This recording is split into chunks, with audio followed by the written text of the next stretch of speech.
यह रामायण की कहानियों में से एक बहुत ही रोचक कहानी है। भगवान राम सीता जी और अपने छोटे भाई लक्ष्मण के साथ जंगल में जा रहे थे।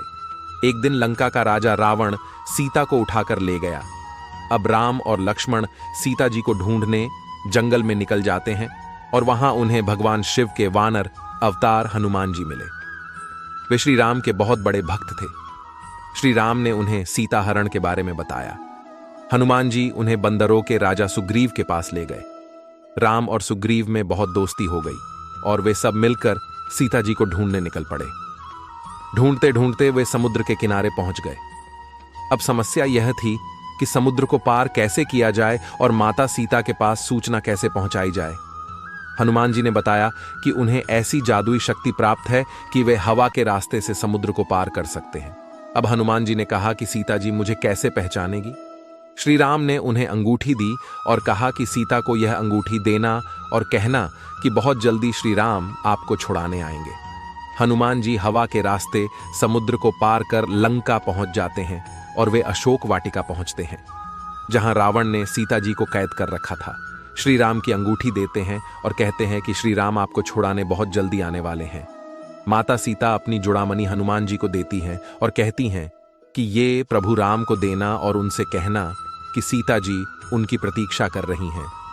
हनुमान जी को बहुत भूख लगी और सीता जी से फल तोड़कर खाने की आज्ञा लेते हैं। अब उनके मन में शरारत जगती है। वे एक पेड़ से दूसरे पेड़ पर कूदना शुरू कर देते हैं। उन्हें सैनिक पकड़ने आते हैं तो वे खूब उत्पात मचाते हैं। पूरी अशोक वाटिका जो बहुत ही सुंदर थी उसमें उछल कूद करते हैं। लंकापति रावण के पास खबर पहुंचती है। वह अपने पुत्र अक्षय कुमार को वानर का वध करने के लिए भेजते हैं, लेकिन हनुमान जी उल्टे अक्षय कुमार को ही मार देते हैं। अब तो रावण बहुत क्रोधित हो जाता है। वह अपने दूसरे बेटे इंद्रजीत को पकड़ के लाने का आदेश देता है। इंद्रजीत ब्रह्मास्त्र का प्रयोग करके हनुमान जी को बेहोश कर देता है और उन्हें नागपश शक्ति से बांधकर सभा में ले जाता है। रावण को देखकर हनुमान जी बहुत हंसते हैं।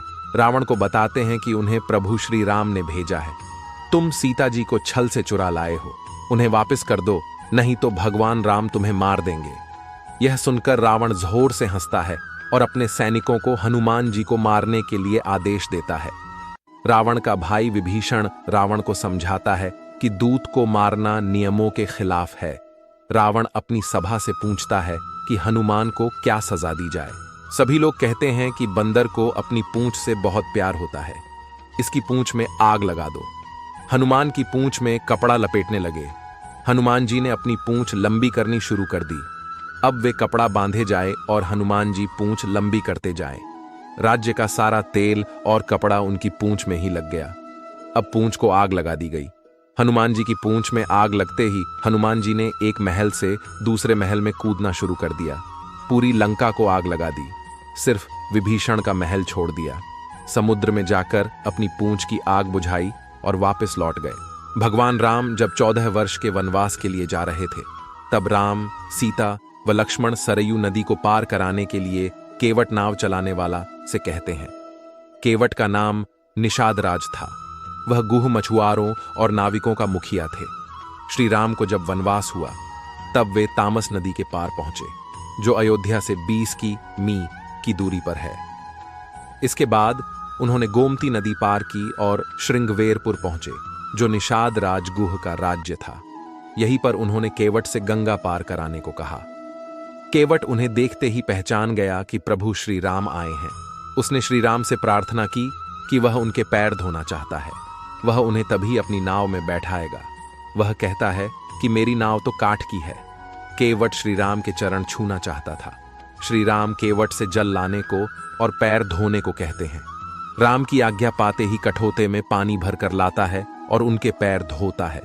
गुहराज निषाद ने श्री राम के पैर धोकर अपने आप को धन्य माना।